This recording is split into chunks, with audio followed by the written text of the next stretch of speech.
కంచులా మోగుతూనే ఉంది. మంచు ఇంట చెలరేగిన మంట రోజు రోజుకి రగులుతోందే తప్ప చల్లారడం లేదు. కేసులు, నోటీసులు, మధ్య మధ్యలో ట్వీట్లు బ్రదర్స్ వారికి ఆజ్యం పోస్తూనే ఉన్నాయి.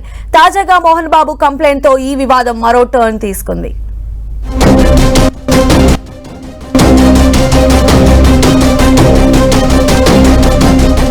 మంచు ఫ్యామిలీ వివాదం రోజు రోజుకి ముదురుతోంది.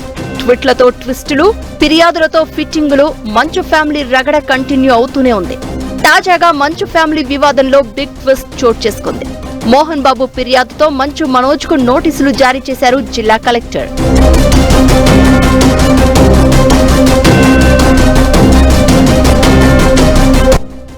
మంచు రగడ పండగ పూట కూడా గ్యాప్ ఇవ్వలేదు. సంక్రాంతి పండుగ వేళ మనోజ్, మౌనిక దంపతులు తిరుపతి రంగంపేటలోని మోహన్ బాబు యూనివర్సిటీకి వెళ్లడంతో మళ్లీ గొడవ మొదలైంది. దీనికి తోడు 2 రోజులుగా బ్రదర్స్ ఇద్దరు ఎక్స్ లో వారికి దిగారు. సినిమా డైలాగ్స్ పేల్చుతూ రచ్చ చేశారు. డైరెక్ట్ గా పేర్లు ప్రస్తావించకున్నా ఇన్ డైరెక్ట్ గా సినిమా డైలాగ్స్ తో తిట్టుకున్నంత పని చేశారు.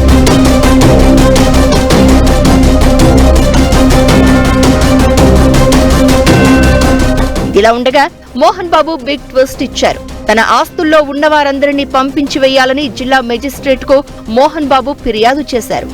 జల్పల్లిలోని తన ఆస్తుల్ని కొంతమంది ఆక్రమించుకున్నారని, తన ఆస్తుల్ని తనకు అప్పగించాలని మోహన్ బాబు జిల్లా మెజిస్ట్రేట్ కు ఫిర్యాదు చేశారు. సీనియర్ సిటిజన్ యాక్ట్ ప్రకారం తన ఆస్తుల్ని స్వాధీనం చేసి ఇవ్వాలని మోహన్ బాబు కోరారు. మోహన్ బాబు ఫిర్యాదుపై జిల్లా కలెక్టర్ స్పందించారు. మోహన్ బాబు ఆస్తులపై నివేదిక ఇవ్వాలని పోలీసులకు కలెక్టర్ సూచించారు.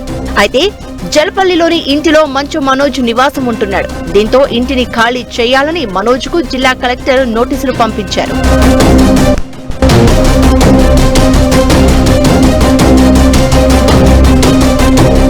నోటీసులు రావడంతో మంచు మనోజ్ వెంటనే రంగారెడ్డి కలెక్టరేట్ కు వెళ్లారు. ఇటీవల చోటు చేసుకున్న పలు విషయాల గురించి అదనపు కలెక్టర్ తో చర్చించారు. తమకు ఆస్తి తగాదాలు లేవని, తమ విద్యాసంస్థల విద్యార్థులకు జరుగుతున్న అన్యాయంపైనే పోరాడుతున్నట్లు తెలిపారు. తమ నాన్నను అడ్డం పెట్టుకుని తమ అన్న ఆడుతున్న నాటకమని ఆరోపించారు మనోజ్. ఇంట్లో నేను రానిట్లేదని, ఇంట్లో నేను చేయట్లేదని అది చెప్పేదానికి కామెడీగా ఉందండి. అది నేనెందుకు రానియకుండా ఉంటాను, మీరందరూ హ్యాపీగా రండి, నేను రానికపోతే. సో ఇదంతా ఫాల్స్ అలిగేషన్స్. స్టూడెంట్స్ కోసం నిలబడినందుకు ఇది చేసేది. మొత్తానికి మంచు ఇంట చెలరేగిన వివాదం జల్పల్లి నుంచి తిరుపతికి, తిరుపతి నుంచి పోలీస్ స్టేషన్ కి, ఇప్పుడు కలెక్టరేట్ కు షిఫ్ట్ అయింది. ఇక ముందు ముందు మంచు ఫ్యామిలీ పంచాయతీలో ఇంకెన్ని ట్విస్టులుంటాయో చూడాలి.